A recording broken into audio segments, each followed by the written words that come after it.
Get through. And as everyone is filing in, I will get all of the kind of boring housekeeping stuff and all of the intros out of the way so we can really jump into the meat of things, because we have a very full panel and I'm sure it's going to be a very full discussion. First off, thank you everyone for coming. That includes the panelists, that includes our moderator, that includes our attendees. We so appreciate it in terms of attending things virtually and being on your computers. We really appreciate it. If you haven't attended a virtual event with us before, through Belmont Books, it's pretty simple. I will introduce all of the panelists tonight. I will turn it over to Hank, who will guide us in a wonderful discussion. And then after about 40 to 45 minutes, so 8:15 Eastern time, we will have a Q&A. If you have any questions for the authors tonight, you can put them in the Q&A box. It should be 2 little speech bubbles at the bottom of your screen. If you forget, that is okay. We are also watching the chat function on the side, so you can put them there as well. And we definitely encourage questions. Feel free to submit them when you have them. You don't have to wait until Q&A time. That's just when we'll be transitioning. We have a pretty light events calendar over the summer. We'd like to take a little break, so we don't have any events next week, but we have an in-store event starting at the end of the month, I believe June 30th, and then we have a couple virtual events in July, and then a couple in-person events starting back in August, including, I believe, Catherine McKenzie, who is another mystery writer, and Steve Almond, I believe, will be doing a reading at the store, who is a local author that we always love to have, a lively character, Steve Almond. So I'm going to do our introductions and then toss it over to Hank in a few minutes. So we'll start with our authors on panel tonight, Hannah Mary McKinnon, who I will graciously say has been the mastermind of this panel this evening. So thank you, Hannah, for reaching out and coordinating everything. This was a delight. Hannah Mary McKinnon was born in the UK, grew up in Switzerland, and moved to Canada in 2010. After a successful career in recruitment, she quit the corporate world in favor of writing. While her debut, Time After Time, was a rom-com, she transitioned to the dark side thereafter. Her suspense novels include The Neighbors and bestsellers Her Secret Son, Sister Dear, You Will Remember Me, and Never Coming Home, which I believe is her latest. Then we're going to introduce Jennifer J. Chow. Lefty Award nominated author Jennifer J. Chow's most recent books are The Sassy Cat Mysteries and the LA Night Market Mysteries. The first in the Sassy Cat series, Mimi Lee Gets a Clue, was selected as an Overdrive recommended read, a Pop Sugar Best Summer Beach read, and one of BuzzFeed's top 5 books by AAPI authors. The latest novel, Mimi Lee Cracks the Code, was listed as one of 10 new must-read books by Bustle, one of the best books released in November by BuzzFeed, and one of the best new mystery books by Pop Sugar. The entire Sassy Cat series is called one of the best cozy mystery series to read right now by Book Riot. Death by Bubble Tea, the first book in the LA Night Market Mystery Series, comes out on July 5th. She currently serves as vice president on the National Board of Sisters in Crime. She's an active member of Crime Writers of Color and the Mystery Writers of America. Next, we're moving on to Alex Segura, whose latest book, Secret Identity, was a staff pick, I think, a month or 2 ago. Audrey, one of our wonderful booksellers at the store, absolutely loved it. Oh, thank you so much. Yeah, if you've met Audrey, if anyone's a friend of the store, they know Audrey is very serious about her staff picks. Alex is the best-selling and award-winning author of Secret Identity, which the New York Times called wittily original and named an editor's choice. NPR described the novel as masterful, and it received starred reviews from Publishers Weekly, Kirkus, and Booklist. Alex is also the author of Star Wars Poe Dameron, Freefall, the Pete Fernandez Miami Mystery Series, and a number of comic books, including The Mysterious Microface in partnership with NPR, The Black Ghost, The Archies, The Dust, The Awakened, and more. His short story, 90 Miles, was included in the Best American Mystery and Suspense Stories for 2021 and won the Anthony Award for Best Short Story. By day, he is the Senior Vice President of Sales and Marketing at Oni Press, with previous stints at Archie Comics and DC Comics. A Miami native, He lives in New York with his wife and children. And now on to our MC for the evening, Hank Phillippi Ryan, wonderful friend of the store. We've done many events with Hank for her books, for other people's books. Hank Phillippi Ryan is the USA Today bestselling author of 13 psychological thrillers, winning the genre's most prestigious awards, 5 Agathas, 4 Anthonys, and the coveted Mary Higgins Clark Award. She is also the investigative reporter for Boston's WHDH-TV, winning 37 Emmys. Book reviewers call her a master of suspense. Her newest is Her Perfect Life, a chilling psychological standalone about fame, family, and revenge. It received starred reviews from both Kirkus and Publishers Weekly, calling it a superlative thriller. It is now nominated for the Agatha Award for Best Contemporary Novel. Her next is The House Guest, coming February 2023. All right, Hank, I will turn it over to you, and I will be back to say goodbye. Thank you. That's great. Thanks so much. That was a wonderful introduction. It's like, okay, now we're done. And I see so many friends who are here tonight, Katie Mursky and Margaret Lang and Lynn and Shannon and Susie, and everyone is here. Nancy Ash is here. That's so nice. Pamela is here. So welcome to you all. We're so pleased to see you. And it's so cool that Alex is in New York and Jen is in California and Hannah is in Toronto and I'm in Boston, and you are all here from all over the world, and that is great. So welcome to you all, and thank you for coming. So tonight is supposed to be mystery night here at the Sword of Belmont Books. And I love that because one of the things about this group is that we all write crime fiction, but our books are very different from each other, but they're still crime fiction. So I'm going to start by asking you the most difficult question that any author could ever be asked, and that is very quickly, what is your book about? Right? Is that the hardest? That is the hardest. So Jen, I will start with you since you're closest to me on the screen. Great. Tell us what your book, Mimi Lee Cracks the Code, is about.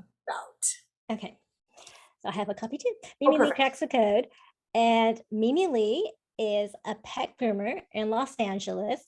She is the owner of a pet grooming salon called Hollywood, and she partners with her talking sassy cat Marshmallow, and they solve crimes together.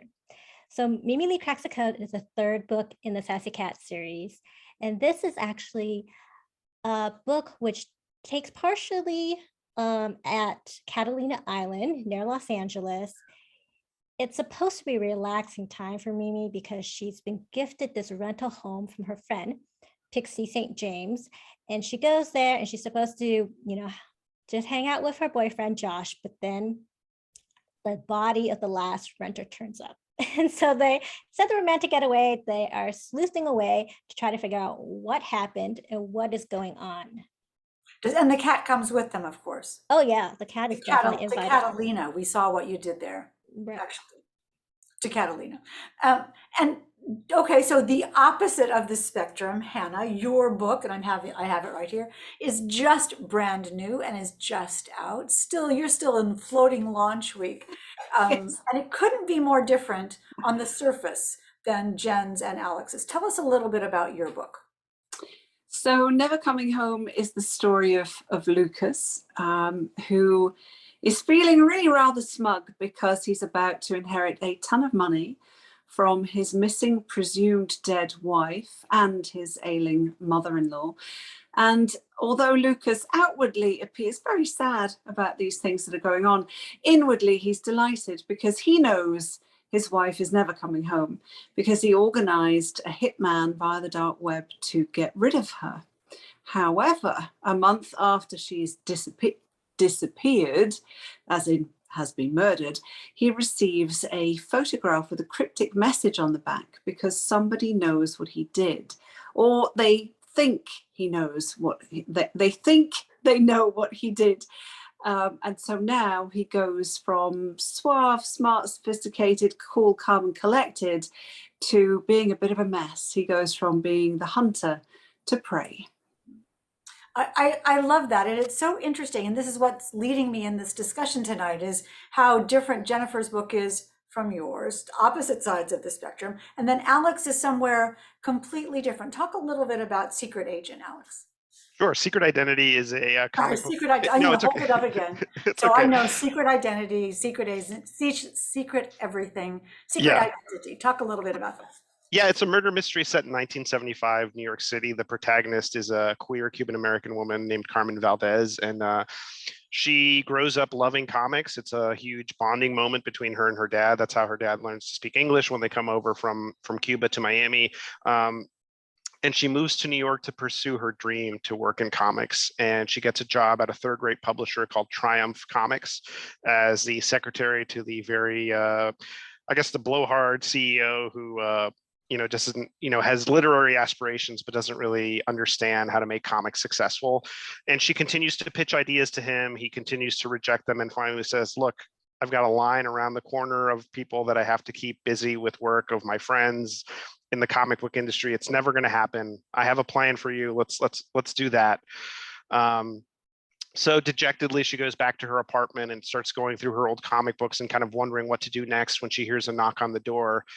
And it's her colleague, this younger man named Harvey Stern, who's an associate editor at Triumph. And he tells her that their boss has asked him to write Triumph's first female superhero, but he has no idea what to do. And he knows that Carmen is a fan. He knows that Carmen wants to write comics. So they collaborate and they create a character, the Legendary Lynx, which is that's a drawing of the first issue. Yeah. They create the character, but the one hitch is that Harvey tells her, look, you just have to remain anonymous because otherwise our boss is going to be upset that you sidestepped what he said and it's going to be a whole problem. And she agrees to it, and Harvey turns in the scripts and it becomes a huge hit for the company, but then Harvey's murdered. And so nobody knows that Carmen has anything to do with the character that's become this runaway success for the company. And interspersed in the comic book or in the novel are actual comic book pages from the links, based on, there's one of them based on what Carmen and Harvey and then the artist created. So Carmen has to take it upon herself to become this kind of amateur sleuth and figure out what happened to Harvey, her friend, but also to reclaim this character that means so much to her. Are these not great stories, you all? So individual and so distinct and so different, but all of them sort of with this search for justice in the end. And we can talk about that too. But when we hear about Jen's cozy and Hannah's psychological suspense and Alex's sort of graphic, but not totally, and differently set, almost historical fiction and set in a different world. We talk about genre when we think about mystery. What kind of a book are we writing? How much do you think about what do you think your genre is, each of you? And how much do you think about that? Even Jen, I mean, you have a cozy that you write that's pretty specific, but yours are unique. But still, you know what to expect. Let's talk a little bit about that, about genres and where things go on the shelf and why that's important and why it isn't. Jen, go ahead. I think I definitely write in the cozy genre, and I like that space because it is a comforting space. It's what you're saying, Hank, about having justice get served and everything's all right in the end. So just like a usual cozy, mine has the not too much violence, no cussing, no sex on the page. So those are kind of like the three kind of trademark ideas of a cozy. But I also twist it a little. Usually a cozy is set in sort of a small town. Mine is set in Los Angeles, which is huge. But I get the cozy community feel by having Mimi establish friendships and also exploring different neighborhoods in Los Angeles. It's also different, I think, because Mimi is biracial. So she has a Malaysian Chinese mom and a white dad. And I think that's kind of different in the cozy mystery space. So there's stuff that I take from the cozy, the whodunit puzzle aspects, and then there's just unique tweaks that I make to it to hopefully give a nice read that's a little bit different than what's in the cozy space. Well, I mean, you were talking about cozies and you're talking about a community, and what you do is allow the reader to enter some different but still smallish communities, which gives the same cozy feel. Also, your main character, we'll talk about your main character in a minute, because her relationship with the cat in the book is a little bit different as well. Hannah, how do you describe what genre Never Coming Home is? How do you think about it? And I mean, in every book, you have choices about ways to go. And do you think, ooh, my genre is this, so I need to go this way? Not really. I think I focus more on the story and the characters, more than, oh, I need to fit it in this particular genre. To be honest, when The Neighbours first actually was acquired, or we were talking about it being acquired, so that was in 2018, I hadn't heard of domestic suspense before. I didn't even know that was a thing. It was just crime fiction to me. So I guess mine can be described as domestic suspense because it often involves couples or familial relationships, mothers, sons, husbands, wives, partners, daughters, whatever it might be. But then there's also the psychological component, because I write in first person, so you automatically have access to people's thoughts, and there's a lot going on. So I'd say it's probably a mix between the two. But I don't sit down on plotting and thinking, okay, so thriller 8, where am I gonna? What genre is that specific subgenre is that going to be, and does what I'm thinking about fit exactly? That comes later, I think. What do you mean it comes later? As you're editing, you I think it's probably more my editors who who guide that. I mean, my stories are then I was going to say they're similar, but they're not. They're each of them are different. Every book is different from another one, but there's always there's stuff going on within a family vibe, which is why I think it would be classed more as domestic suspense / psychological thrillers. Sure. So I don't write spy novels or noir or those different types. No, that's exactly what I mean. You're on the exact track that I was talking about, that they're not going to be spies in your book. That's a way that you won't go. You would have somebody's husband or brother or niece or girlfriend or boyfriend or whatever it is, but it's not going to be the power grid going down. Yes. And that's what your readers, that's the sort of Hannah DNA, and that's the Jen DNA. Your books are different from each other. But they're unique to you. And Alex, in secret identity, I'm saying, has another unique DNA. Talk a little bit about where you see your book. Yeah, I mean, like Hannah, I don't really think about the genre as I'm writing it. I mean, I think about it in an organic way, like what I envision the book being, but not in a marketing way. Like my day job is in marketing, so I think about it a lot from that perspective. Like, how are we going to shelve this book? How are we going to market this to the sellers, and so on. But as a writer, I tend to think about what's interesting to me and what I want to write. And having come off 5 private eye novels that I was really happy with, I didn't want to just do another, PI series. I wanted to try something different. And I felt that my story needed, before I even really knew it was going to be about comic books and what it was going to be, I knew I wanted it to be more intimate and more character focused and more noir, but not noir in the marketing way, but just noir in an elemental way. So, there's a character that's basically cornered and unable to cornered as a byproduct of her own actions, and then she has to kind of burrow her way out of it. There's the knowing police officer that's trying to kind of suss out what she did wrong. So elementally, there are a lot of noir pieces, but then there are also a lot of things that you wouldn't normally see in a noir story. I mean, it's the setting, the 70s is kind of neo-noir, I guess, so it's got that vibe going for it. And then also, I think the comic book backdrop felt really unique to me. So I think I just follow my instinct and see what I'm interested in writing, and that takes me to certain subgenres. But most of my novels fall under the umbrella of I guess hard-boiled crime, but this one definitely leans more towards noir and is not as violent as some of the Pete books. I mean, it's just interesting because we all know, as we're writing the books, that what we really care about is writing the best book we possibly can. And then we're thinking about, Katie and Margaret and Susie and everyone who is here tonight, and whether they will love them as much as we hope they will. And Alex, you were talking about working in marketing. So it must go through your mind to create a book that people will love. What do you think is, asking for a friend here, what do you think is a secret of that? Or do you think about that at all?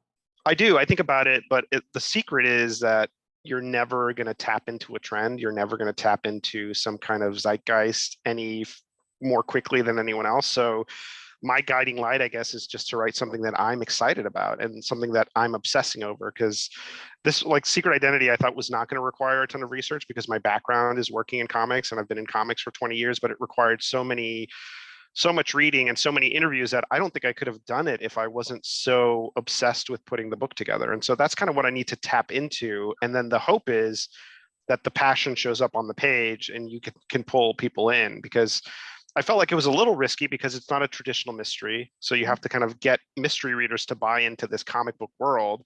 And it's not a comic book. So you have to kind of entice comic book readers to want to explore this medium they love from a different direction. So I guess it's not really a marketing answer. It's just kind of go with what's making you jazzed to write. No, I so agree with you. And I think this is why it works. Yeah. Because it's obviously the work of a person who loves the book. I mean, and this, and as you were talking, I wrote down passion, and then you said it. I've talked to Hannah before about, she said, you've described to me, Hannah, that you're sitting at your computer typing when you were working on Never Coming Home, just laughing out loud as you were writing it. I mean, talk about passion. I was, yeah, it's true. I mean, writing a story from the killer's point of view was completely new for me. Well, I'd written from an evil character's point of view, and You Will Remember Me, but it wasn't obvious at the beginning that they were. It comes in through the partway through the book. Whereas Lucas, if you read the back cover copy, you know he's up to no good. And if you haven't read the back copy, then by the end of the first chapter, you know he's a bad guy. You know he's not, and he's very open about it. He says, I'm a con artist, I'm a thief, a crook, a murderer. And he's very open and honest, really, about who he is. And yet he made me laugh so much. And it was such a pleasure to work on that book. It really was. And I hope that comes through, like Alex said, I hope that comes through on the page. Oh, it definitely does. And I want to talk to you about that a little bit more in a minute, but I want to get Jen to talk about what is it that you think is the Jen DNA of your books? What is it that you think that people love about your books? And how do you make sure you're so successful at it. How do you make sure that's there? Thanks, Hank. I'm not really sure about the successful part, but I do kind of write with that passion that we're talking about. And it's just, I hope that it's organic and it comes through. So one of the big things about my books is I have a lot of family moments and just family ties. The reason why Mimi, who's an amateur sleuth, gets involved in so many cases is because she's so involved and so loving with her friends and her family that she feels like she has to go and defend them every time they get accused of something. And so she's off investigating and taking risks along with her cat, Marshmallow. So I think that's a big piece of it. And then the thing is, my cozies insert humor. So a lot of it's situations or puns or even the characters, because Mimi plays off of Marshmallow, who is a telepathic cat because of their Let me just pause you. Okay. Let me just pause you for a second, because I just want to make sure that the audience heard you say that Marshmallow is a telepathic cat. And I was going to ask you about the best sidekick in the universe, a telepathic cat. Let's fast forward to that. How did you possibly come up with that? I think, telepathic cat, isn't that usual? But I think I was thinking about pet owners and their pets and how there's just like that deep connection. And then it kind of evolved into, what about a really deep connection where you can hear your pet talking to you? And that is exactly what happens with Mimi and Marshmallow. And I would say that Marshmallow is definitely an equal partner in the investigations. And I love him because he's got the sass and he gets it from his feline perspective. So there's so many things that he can just say unfiltered about humans and just make these wry observations that it's really fun to write the character. And I think maybe that's part of the DNA of the book, that, he gets equal say in things. And I'm just going to flash this large print because it has Marshmallow really big in this Mimi Lee Cracks the Code version. That's it's great, and I want the audience to know what a tightrope that is for Jen to write from the perspective of the telepathic cat, because it's cute and funny, but it's believable and it's adorable and it's wry and funny, and Marshmallow is sassy, and so it's difficult to do. I mean, you talk about difficulty. Hannah, our Hannah here, has decided to write from the perspective in the head of the main character, who is a bad guy. And as Hannah said, you know that from reading the back cover, and we just told you if you didn't know it. What a, like, you know, as Jen chose to have a telepathic cat, you chose to write from the point of view of the bad guy. That's unusual. And again, that's a risk. That takes such skill to do. Talk a little bit about that choice. Oh, well, thank you. The story Never Coming Home could only be told by Lucas, that this was Lucas's story for sure. There was nobody else that could tell that. It couldn't be any of the other characters. And I really like books and movies and TV shows where you root for the bad person. Breaking Bad or Walter White or Cersei Lannister, or, you know, any of the bad people, and you go, yes, yes, no, wait, hold on a second. Why am I cheering? Why am I cheering for this person? They're bad, they're evil. And it makes you question yourself and your own integrity. Well, and also, I mean, I want to tell you that Nancy in the chat is saying, I rooted for the husband. Does that make me bad? So you've clearly succeeded here. So go on about why that isn't bad. Well, I think it just, as Lucas says in the book at some point, we're all a little evil on the inside. We might think it and then immediately shut the thought down, and certainly not say it and definitely not act on it. But isn't it fun, I thought anyway, to have access to those thoughts and to watch somebody fictional do some really bad stuff, and to have him explain why he's doing it, to the point where hopefully some of the readers will almost, or maybe entirely, go, yeah, I mean, she was horrible, speaking of the wife. So yeah, maybe taking out a hit on her is actually, yeah, okay. And then think, no, hang on a minute, why am I thinking that? So it was just a really fun thing to do that I hadn't done before, that I wanted to explore and honestly see if I could pull it off. So can I write a character like that?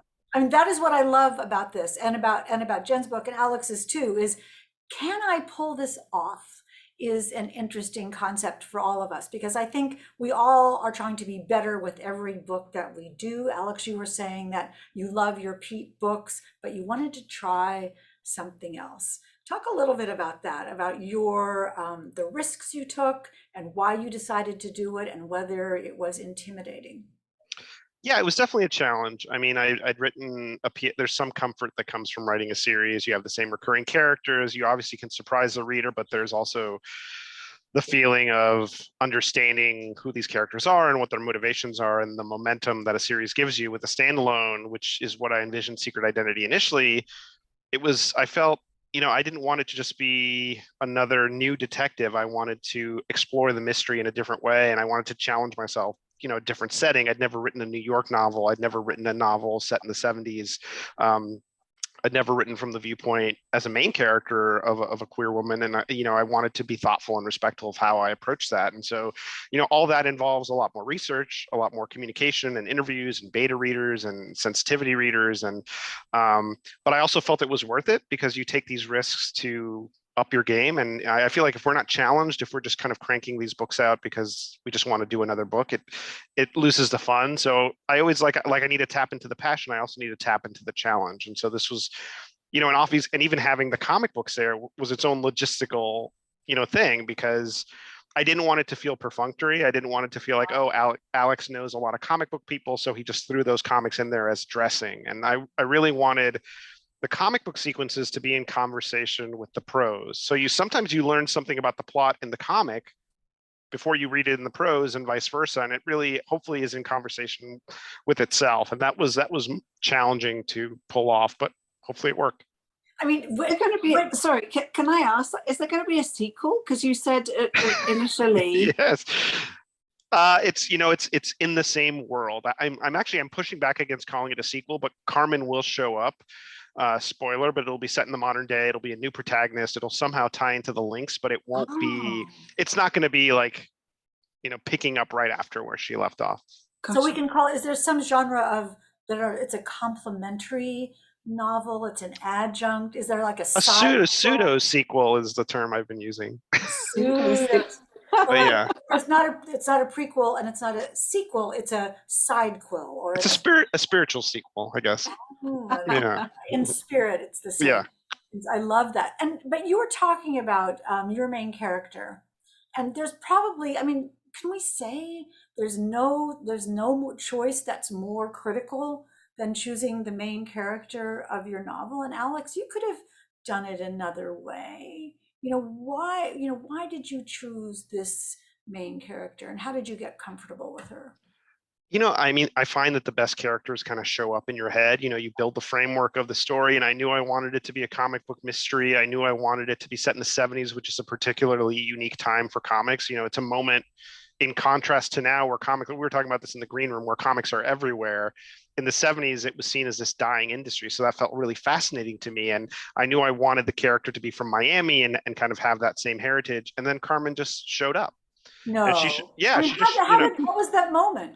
I was just sitting there and she was like showing up in the same way that Pete did many years before. He just kind of walked into my brain. And I know only writers can really say that, but it happens. They just show up and she starts moving around in the framework I built. And so really, then I had to ask myself, am I ready to, take this leap and write this character? And I tried to be as thoughtful and considerate as I could. I mean, I'm a straight man, so it's a whole different, I'm not, we share a lot. We're similar in many ways, but we're not the same. But I really wanted to be true to the character that showed up and that fit into that story so well. And so that's kind of how it happened. I mean, could you hear her voice? Yeah, immediately. She was so, and when you write a series for a long time, you're very much in the weeds with those characters, but she felt so different from Pete, and she was in stark contrast to him, but not a response to him, if that makes sense. She wasn't like, I wasn't just writing the anti-Pete. She was someone that I felt like I knew, like someone I'd grown up with in Miami or was friends with, or, she reminds me of so many of my real friends and evokes a lot of experiences they've had. And so, yeah, she was pretty well defined from the minute she showed up, which is, you have to tap into that as a writer. You have to kind of ride that lightning. And when you hear the voice, you have to go with it. Hannah, that must be what happened to you with Lucas. Oh yeah, he some characters are more amenable than others. I remember with Her Secret Son, I was deep into the edits when finally Josh's voice arrived. And I remember actually saying out loud, "Oh, where have you been? I've been waiting for you to show up. Where have you been?" And from that moment on, everything worked out. But with Lucas, Murderous Ways and all, he was very gracious because he showed up, like Alex said, really early on, and basically sat down. It's almost as if he sat down and sat back in his chair, put his feet up on the desk and went, "Go on, tell him my story. You know you want to." And it was that kind of wry, witty, cocky, overconfident, but still funny guy. And yeah, like Alex said, I just went with it. I love how your own body language changes even when you become Lucas. And I know when I'm writing a certain character, with some characters I'm very poised and I sit up straight, and other characters I'm like, okay. Yeah, exactly. Where did Mimi Lee come from, Jen? How did she evolve in your brain? And Marshmallow too. Oh, well, it's the same. They just kind of materialize, and I hear them talking. So Mimi has a lot of, I think, similarities with me. So she went to UCLA. I've been to UCLA. She was a psych major. My background was in social work, and she has this really tight-knit family. They have family game nights, and they always get together and also have game night as a way to eat snacks together. So those things I think are similarities. And then it veers off, of course, because I have no experience with pet grooming. And so I had to research a lot of that. And I think just she kind of started materializing because I knew she wanted to pursue this dream of owning this pet salon and just having that deep love for animals. And I think that's where she kind of differs. And then I think Marshmallow probably came from my many years of research as a kid by reading Garfield comics. So I like to say the story that my brother and I would read the comics together, but we'd fight over the comics. And so I ended up learning to read upside down because, that we could read at the same time. And so Marshmallow kind of came from, I guess, that love of this, talking sassy cat, and just but more so, and more, Sherlock Holmesian than Yes, Garfield. definitely so. I'm just laughing inside because I'm picturing you reading the comics upside down, because so that way you could read. That is the most adorable. Was a very burning and pressing question for you, Jen. Was Marshmallow always named Marshmallow? Yes, he was, because he was a white Persian cat and just all that fluffiness evoked Marshmallow. That's great. That's great. And Belmont Books is reminding us, and I should say this too, if you have a question, and I see a couple in the Q&A already, but if you have a question for these marvelous panelists, please leave it in the Q&A and I will try to get to all of them. I know you're going to ask all the stuff that I forgot to ask, and I really rely on that. So please do that. Another thing that it's so interesting how different your books are, but they're so similar. And another way that they're really similar is, even though Hannah's sort of main character is a man, the voice of the main character is a man, it's a strong woman book. This book is about strong women, and Jen and Alex, your books are about strong women. How much did that play a role in the way you think about writing, and how you are when you write it, and what goals did you have in bringing those strong women to the fore? All right, next question. We will just I'm trying to think of how to answer that question without giving anything away. Yeah, good luck with that. Yeah. But so, there are Alex, powers.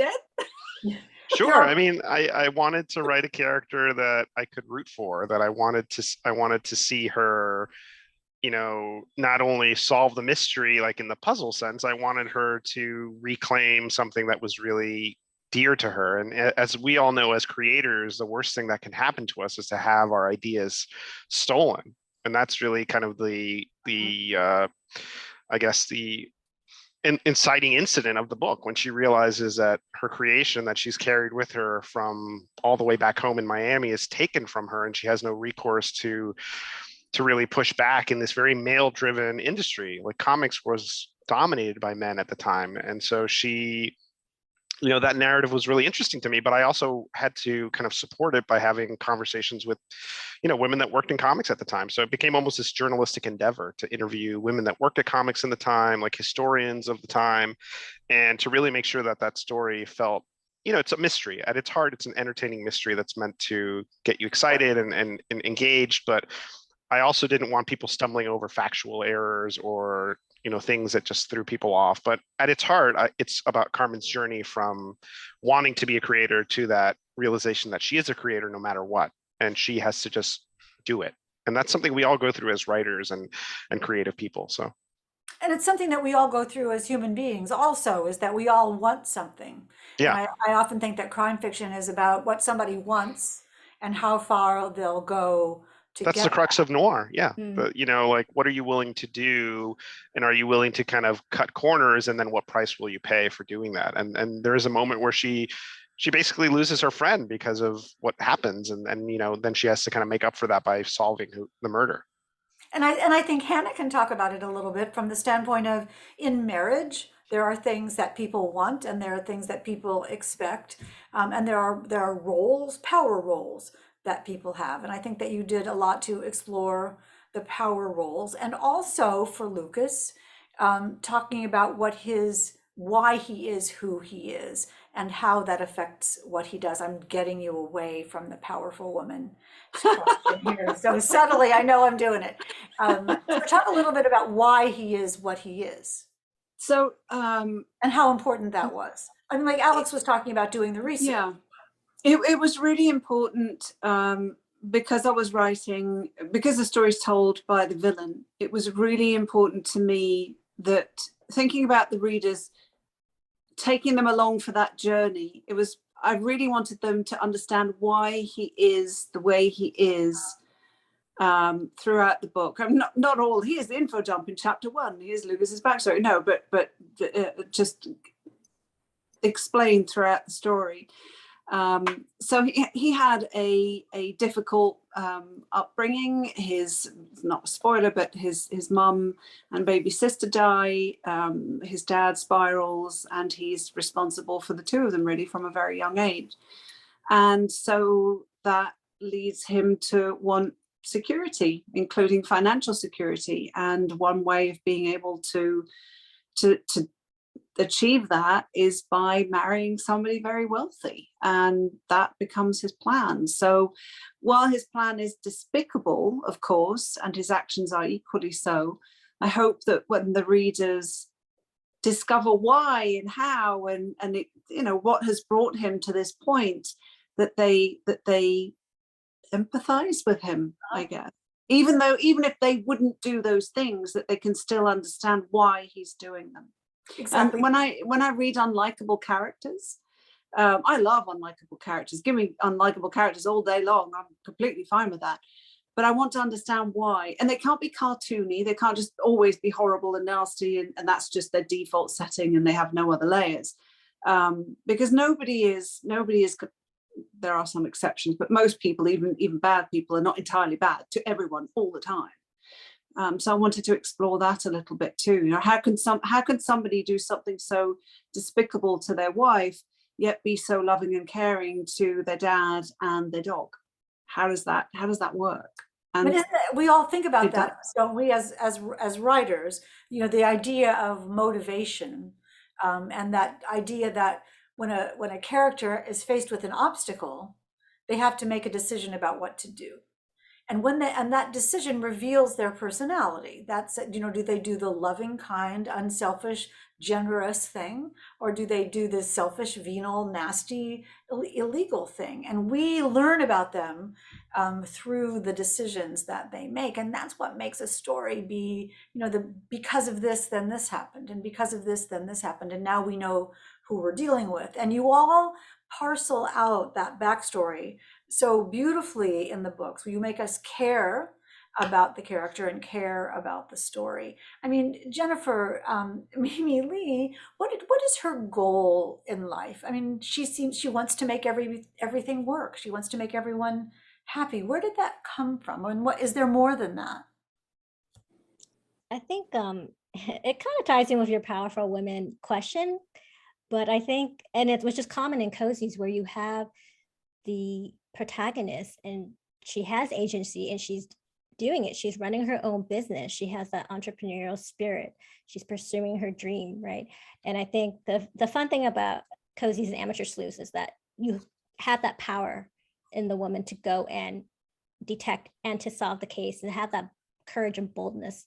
So, I mean, I think Mimi is, she's like a really powerful character that I wanted to portray in a way that kind of inspires like other people around her. Yeah, I mean, think you see Mimi Lee in her world. And it's interesting that we don't think about this in cozies very often, is that like the women are the main characters. They put themselves in danger. They're solving the crime. They're doing this out of, love or justice. They take action for a reason. They don't just call the police and say, you should fix this. And so you're giving Mimi a huge responsibility that she needs to fulfill. Yeah, and I think the drive is her, like you're saying, the love for her family, the love for her friends, And part of it, I mean, actually in the beginning, so my first book is called Mimi Lee Gets a Clue.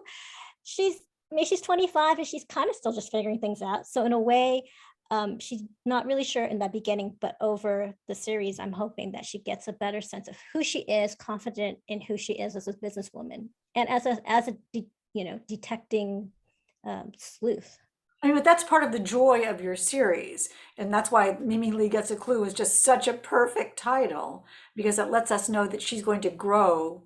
She's going to grow through the series, and you will be surprised at what happens to her. And that's what I want to talk about as we're sort of getting into the Q&A part. Don't forget to leave your questions in the Q&A little gizmo at the bottom with the two thought bubbles. One of the really fun things about reading crime fiction is that when you're sitting reading a book and you think, oh my golly, I can't believe that happened. Oh my gosh, I never saw that coming. How much do you all know about what's going to happen next in your novels as you write them? Or does it all evolve and you're just as surprised as you hope the reader is? Alex, talk a little bit about that.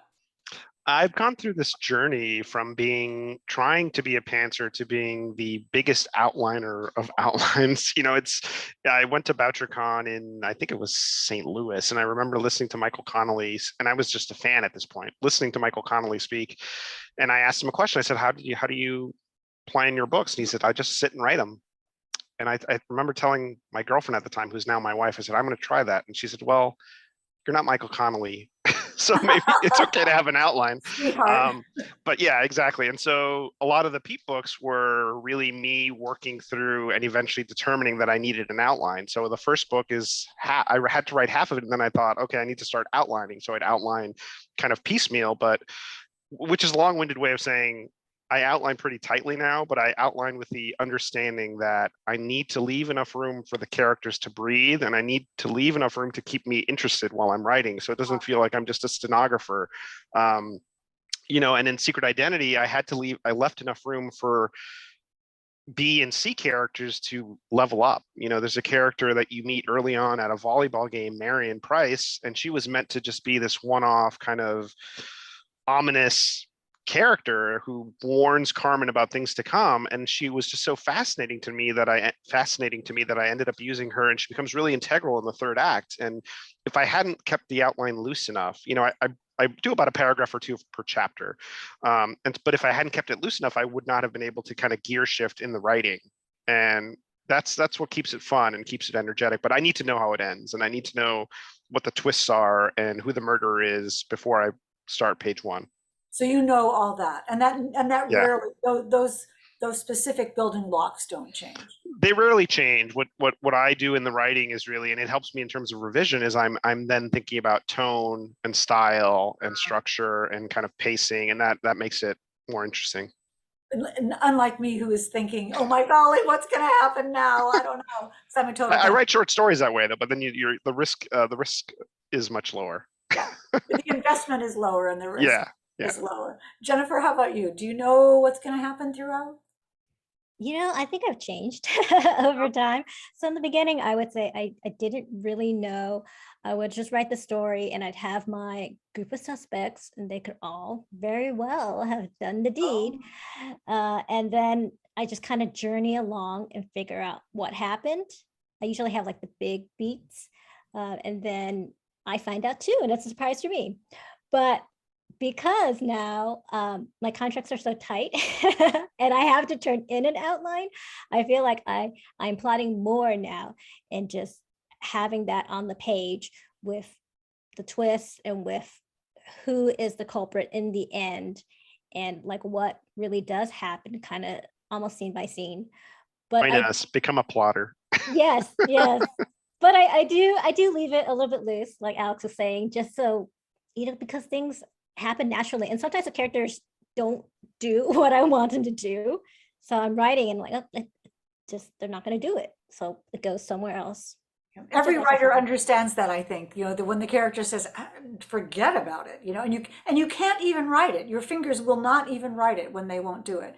Absolutely. How long does it take you to do it, Jennifer? To do an outline? To do an outline?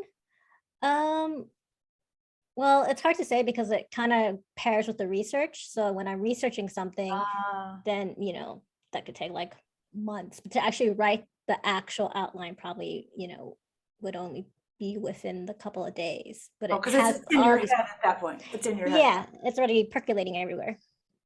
And once I wrote an outline, once I did, and I have to tell you, I was on the 3rd floor of our house in a place that I'm not usually, and I thought, oh my golly, this is exactly what happens. And I happened to have a legal pad, and I just wrote 4 pages of exactly what happened, beginning, middle, and end. And I was so happy. I just downloaded. It's never happened again. But what I didn't have in the outline, and so I'm writing along like crazy, but what I didn't have in the outline, I realized pretty early on, was any of the emotion, you know, any of the motivation, any of the, you know, the stuff that makes it real. And I just had to stop. I stopped, and I put you know, I have a bulletin board right here, and I put what do you call that? Magneted. What is this thing? Magneted to the bulletin board. And I looked at it from time to time. And it was a wonderful guide, but I didn't just write from that. So, but it was an interesting concept to know for that brief and shining moment what was going to happen, which didn't in the end. Hannah, what about you? Very similar to Alex and Jen. Actually, I outline. I plot quite extensively. I need to know what the end is. I'm plotting the thriller for 2024 right now, and I thought one character would be this, and she's saying no. No, already now. She's saying, no way, that's not who I am. You know who I am, come on. So she's already rebelling, which I like, that's fine. But I need to know the end. So, and then I have a whole system, you know, I beginning and end, and then I outline a bit and outline more and expand that again into different beats, and then I build the backstory for the main characters so I know who they are, do a photo gallery, and then I'll start writing. So but that can be really fast. It can be a couple of days, which has happened rarely, or like this one has been percolating for ages, but also because I was working on a different project. But I could not do what you do, Hank, and write and plot as you write, because that's what you do. You plot as you write. Well, I think it comes from journalism. Actually, this is what I have figured out a little bit, is that, you know, I've been an investigative reporter for 40 years now. And when I'm out working on a story, I start with a story question. What if this happened? I mean, this is for journalism. What if this happened? And then I go out and see if it did, or see what really happened. And every day I'm in search of the story. And I know that I won't know the end of the story, because if I did, it wouldn't be news. It would be old, somebody would already know it. So I'm looking for something new. So I'm comfortable with not knowing the end, because my whole life I've not known the end, you know, just sort of not only in journalism, but in real life, right? So I just think, yeah, let's just see what happens. So far, so good with that way. But I'll tell you a trick that my editor told me a while ago, a little like 2 days ago, was try to envision the last scene, the last moment of the last scene of the last page. You know, what is that feeling? What is that picture that you want to leave the reader with? And that was really helpful to me. So I was just thinking about that today. Oh, you were? What's the last scene? So if it were a movie, what's the last scene? Yeah. Mm-hmm. And you, if you can write sort of to that without writing to that. I mean, Sally Field used to talk about how she was worried about playing to the end. Listen to this. She didn't like to know what the end of her movie scripts were, because if she knew the end, she would act that way at the beginning, as if she were anticipating the thing that was happening at the end. So she didn't want to know. So I'm just doing the Sally Field version of writing, the Sally Field version of writing. Oh my golly, look at the time. Okay, I'm going to go to, I suddenly have Q&A like crazy. All right, I'm going to take them as I see them. Margaret says, hey, Margaret, to each of the panelists, Did you find any, oh, this is a Margaret question, you all. This is great. Did you find anything going on in real life as you wrote that solved a problem with the character you were struggling with? That's so complicated, Margaret. Did that make you happy that something otherwise useless or maddening had happened? Let's just say, did you ever find something in real life that presented itself as, oh my gosh, that's what I'll do? Has anything ever occurred to you in real life? My plots, yes, my stories. A few of them have come from news articles, generally things that worked out that I then thought, oh, but what if it hadn't worked out? How bad could it get? Exactly. Yeah. Exactly. For Jen, Jeff is asking, will there be more Mimi Lee books? Okay, well, let me answer your other question first. Okay, because I was going to say Mimi Lee Cracks the Code kind of came from this horrible rental experience that I had on Catalina Island. Oh, and that's great. It was like everything, that house, like it was, I don't know, like haunted or something. So I'm like, I didn't think about writing it, but then later on when I was thinking about this book, I was like, oh, I need to put something in there.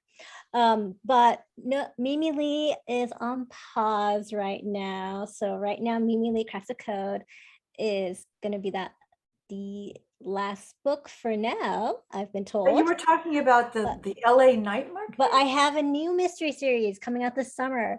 So it's the Los Angeles Night Market mystery series, and it's a culinary cozy, which is a challenge to me because I ended up putting recipes in the back of the book. But this new series has two cousins with opposite personalities, one from the US, one from Hong Kong, and they run a food stall together. And their one of their first customers winds up dead after drinking bubble tea from their food stall. So the first book in the series is called Death by Bubble Tea. It comes out July 5th. That is hilarious. Only You, Death by Bubble Tea. We will look for that Los Angeles night market. Is there really a Los Angeles night market? There are night markets in the Los Angeles area. So there are some up in San Gabriel Valley, some down in Orange County, but not specifically LA night market. And mine's in a fictional community. So Fictional liability there. Alex, I didn't mean to cut you off about real life interfering or enhancing your novels.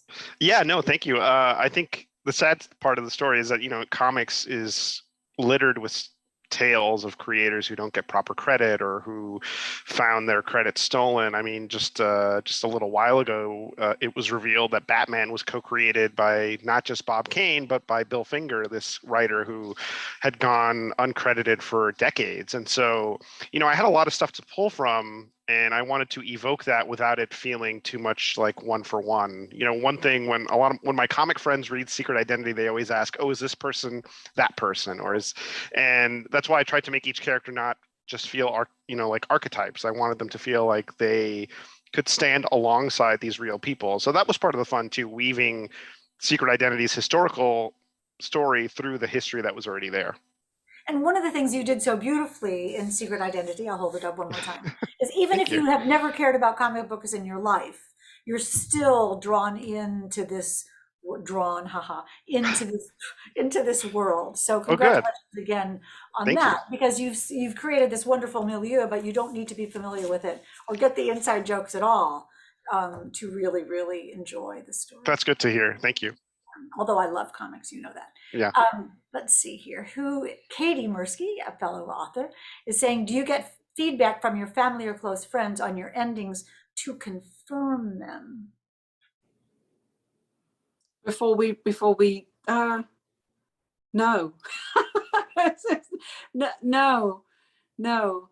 Afterwards, yes. But not, no, the people I talk to about the plots will be my agent and my editor, I think, for the most part. And the one for next year, though, I bounced that around with PJ Vernon, who was just brilliant. He gave me such cool feedback. But with my family, no. I mean, when I end up on the bestseller list, they just say, "Oh, that's great. What's for lunch?" So no, they don't get a say. I laughed, I cried. Let's go have pizza. How about you, Jennifer? Do you show anyone your ending and say, "Is this right?" Well, I mean, also like Hannah, I think I not my family, but editor, critique group, yes. But family is always, for some reason, afterward. But then it's like that waiting with bated breath, like, oh my goodness, what are they gonna think? And kind of listening for, are they gonna laugh? Are they gonna cry? Are they just gonna, throw the book across the room? So No, that's the family reading the book is really a tense moment. There is no question about it. And you can always tell by their faces, what's about to happen. Alex, what about you? Besides your editor and agent and those kinds of people, do you show your books to anyone else? Yeah, I mean, I'm lucky to be in a really great writers group where we kind of trade drafts and support. Mostly it's become just a group chat. But when somebody's working on something, we'll trade drafts and look at each other's work and give feedback. And my wife is a pretty great editor. She's a lawyer, but she'll read it in galley form, and then I'll get this really marked up book and get to improve it before it gets anywhere else. And yeah, so you want to get through those tough critics before it gets out. Yes, exactly. My husband is a criminal defense attorney, so he's my in-house counsel. So I always have to read the legal stuff. And he, lucky me, who knew, turned out to be the best proofreader in the world. He's an amazing, brilliant proofreader. So that's a good thing. Oh, great. We're almost out of time, so I'm going to do this really, really quickly, but I want to get these questions in. Shannon Hansen, hey Shanson, has asked, who has been the hardest character to write of anybody? The man from the beach in You Will Remember Me, because he had amnesia and I couldn't give him a backstory that he could know of. So that he was definitely hands down the hardest. That's a good point. Good point. Jennifer, how about you? Have you had anyone who's really difficult to write besides Marshmallow? Marshmallow's actually fun to write. He's probably the easiest of my characters because I can just hear his voice and it just comes out. I would say for me, villains are the hardest. Having that balance to have a realistic villain, right? To have the correct motive, and almost to make that the bad guy, the empathetic to the bad guy. And so I think that's kind of having that line, because I want justice to be served in my books. So I want the happy ending, but also to make it realistic and to kind of understand where that person might have been coming from. I mean, it's interesting to have a happy ending that's realistic and does bring some justice. I mean, those are the three things that you really in a cozy that you have to have, and that's hard to do. So congratulations on that, Alex. What about you? Who is the hardest character? Yeah, in Secret Identity, I think the biggest challenge for me was Harvey, who is not a good guy or a bad guy. When you first meet him, you feel sympathetic toward him because he's got this unrequited crush on Carmen, and he seems like this nebbishy guy who's just trying to build a career. And then after he's dead, you start without spoiling too much, you start peeling away and realizing there was much more malice behind what he did, which is to turn in the scripts without Carmen's name on them and to propose this thing to Carmen. There were more layers to it, but I wanted to not just default to him being the villain. Like I agree with what Jen said, that you want your villain never thinks they're the villain. They're doing what they're doing because it's what they want to do and they're passionate about it. So Harvey was challenging because I almost had to complicate the character after he was dead, but also not make him so bad that he turns out to be an easy person to hate. I wanted people to still retain the sympathy they had for him at the beginning. Yes, and that is a wonderful juggle that you do. Good. That is a gift that you give to all of us. Margaret Lang is so funny. Yes, it was a wonderful question, Margaret. It was a great question. It's just one of those ones that make us think, and that is why we love you so much. Lynn is asking, as an author, how do you feel when you're about to finish a book? Tired, really, really tired. I was going to say tired. Yeah. Finish a book depends at the stage, I guess. So if I'm about to finish it and finish what we'll call the first draft for my agent and editor, not my first draft, that's my millionth, but that draft, then I'm happy and I'm excited, but I'm also a little bit petrified because this is the first time they're going to see it. When we get to the point where it's done, finished, but not yet published, then I'm just happy because that one's done. And for me, the part where I'm just going, is when I write the acknowledgements and the, say, a Q&A or whatever's in the back of the book, because then I get to thank people and another one in the bag, done. And then I'm petrified again. Yeah. Well, that is the roller coaster, and we're lucky to be on it, right? Lucky to be on it. How do you feel when you're almost done, Alex? With the draft, I'm usually not a writing into the wee hours type person. I'll write in the early evening and in any like little pockets of time. But if I know I'm close to finishing, I'll stay up late and just get to the end, and then send the email to whoever needs to see it, and just know that it's off my plate for a week or whatever. And like Hannah said, that the finished proof, when you just send it off and you know the book is done, it's a great sense of relief. Yeah. I mean, there's that moment, isn't there, where you think, wait a minute. Yeah. I have one more chapter. I can see the end of this. That's my favorite part, where there's no more like, oh my gosh, I'm not going to be able to do this. When the light goes on and you think, I am getting there and this ship is going to come into harbor. It sneaks up on you too. It sneaks up on you. Sometimes you don't know. Sometimes you're like, oh, this is the end. Like this, I'm getting there. And that's when I step on the gas to get there. That's my favorite part. What about you, Jennifer? Okay. It depends on which draft. So the first draft that I'm just spitting out, when I'm there near the end, it's like the finish line. And I'm so happy. It's a relief. Like it's gonna end. I actually wrote something that's a semblance of a book. Yes. So I think that's like the happy moment. The one where I revise, and I have to turn it in on deadline to my editor is I think the anxiety inducing one, because I'm done, but then I know that there's going to be this editorial letter that comes back to me. So I'm a little bit nervous about that one.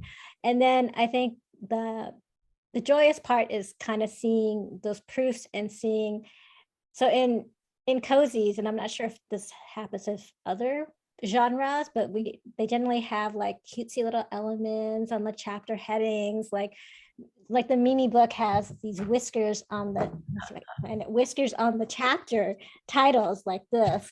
And so all those little embellishments, I think, are just super cute and make me really happy. And so you don't know they're going to be there or what they are until you see that. Yeah, they surprise me and they say, oh, but do you like this? And usually I'm like, yes, I love it. I have two more questions, and I'm going to do them, Belmont Books, out of the order that they're here on the page. My second to last question is, do any of you kill a character off and then later regret it, says Susie Sharp. I've read a couple of books that I was just distraught that the character died. What do you think about that? Yeah, I mean, I regret it all the time. I do it. I want the murder usually to surprise me as much as it surprises the reader. Like, and it's usually those are the things that I kind of leave out of the outline. Like the big murder is part of the outline, but like in Silent City, the first Pete book, I blew up a car with his best friend in it, and I didn't know I was going to do that until I saw him walking into the car, and I thought as I was writing it, I was like, wow, what if the car blew up? And those, if it surprises you and it's a surprising moment while you're writing it, it'll have an impact on the reader. But I regretted it because I just spent so much time establishing that relationship. But you kind of have to keep yourself on your toes too. And that's why you cared about it, though. That's why the reader cared about it. If you hadn't done that, then it wouldn't have had such an impact. Yeah, and readers are smart, and that's the one thing you always have to remember, that readers can figure out when you're just like propping somebody up to then kill them. Yes, totally so. You all know that, don't you? We know you know that. Jen, what about you? Anybody you wished you hadn't killed? Well, I was going to say the opposite. For me, it's like characters who live on, and I'm surprised. I'm like, oh, they're just going to have a little minor role, and then all of a sudden they just kind of want to step into the spotlight, and I'm like, oh, well, now they're trying to take over the story. And so it's been these characters. I'm like, oh, I thought you were just going to be this little, tiny part. And then you show up all the time now. That's great though, isn't it? I mean, it can be great as long as they don't take away from the, the main character. It means your brain is in the story. That's your, and your subconscious is in the story. Hannah, have you killed anybody and you regret it? I felt really bad. This isn't a spoiler. In Her Secret Son, in the very first chapter, Josh's partner, Grace, dies. And I felt awful because I really, really liked Josh. I really, really liked his character. and she dies, and it just makes me feel horrible. But if she hadn't died, there wouldn't have been a story. So she had to go, I'm afraid. I regret nothing. She gave her life for good literature. That's what that is. And who of us She did, and she's not real, so it's all fine. True. Yes, she is. The last question is a lovely one from Shanson. And I want to hold up your books again. Hannah Mary McKinnon's Never Coming Home, Alex Segura's Secret Identity, Jennifer Chow's Mimi Lee Cracks the Code, and ask Shannon's question, which is, do you have any pub day traditions? Yes, you and I doing this year was the third time that we did an online event together for one of my launches. So 3 must be a tradition. Must be. I love that, and that's my tradition for your launch day as well. See what I mean? So it's double tradition. Love that. There we go. Alex, do you have a tradition? Yeah, I mean, I usually try to wake up early, and I get a little thrill when every author has their shelf, where they put their books that are theirs. And I usually just put my book in there, and that's when I kind of realize that it's official. Oh. Like now it's out there. So it's a little cheesy, but it works for me. Oh, I love that. I love that. The first book out of the first box is what is in my shelf. That's book number 1. I love that too. And there was once when I needed a book and I didn't have any more of them. And I said, I don't have any. I just, because that is my sacred book, and that is the one that's going to stay. Exactly. Jennifer, what about you? I don't know that I have a tradition, but I do tend to celebrate it. So I'll get some sort of food treat, whether maybe it's bubble tea, if it's next one, or something that, helps me to celebrate that book. And then otherwise I just kind of, go on social media and try to respond to all the kind people who are commenting. And speaking of kind people, all of you who were here tonight, now I see Joanne and Kimberly and so many people here tonight. This is such a joy to see you all. One of the pub day traditions that we all have is, as Jennifer said, going on social media and sort of feeling the love of people, like all of you. When I go like this is the comments, feeling the love of all of you who are completely in this with us, and we are endlessly grateful to all of you every moment of every day. Jennifer and Alex, thank you for being here. Hannah, thank you for bringing us together. This is your launch day, essentially, that we're celebrating. So yay! Oh, thank you. I know Belmont Books has all the books and the links to buy these books. No pressure, you all. It's just our careers. The links to buy the books are in the chat, and I will send it back to you at Belmont Books now. Thank you, Hank. Good night. Oh, Thank you, Hank. Amazing question. Thank you. Yes, of course. Thank you to Hank for moderating such a wonderful event. Thank you to everyone who stuck around to have their questions answered. Thank you to the authors for coming out. I will say, buy their books from us, from another local indie. Keep your local bookstores alive and thriving during these times. So even if it's not from us, if you're joining us from out of town, definitely support your local bookstore. I will put our website in the chat.